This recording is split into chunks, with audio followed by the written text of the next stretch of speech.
ततो युद्धपरिश्रान्तम् समरे चिन्तया स्थितम् रावणम् चाग्रतो दृष्ट्वा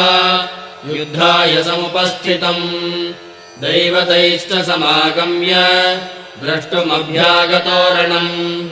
उपागम्याब्रवीद्रामम् अगस्त्यो भगवान् ऋषिः राम राम महाबाहो शृणु गुह्यम् सनातनम् येन सर्वानरीन् वत्स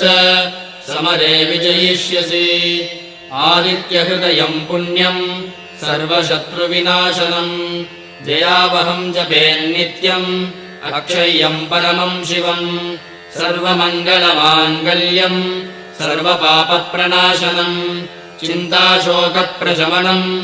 आयुर्वर्धनमुत्तमम् रश्मिमन्तम् समुद्यन्तम् देवासुरनमस्कृतम्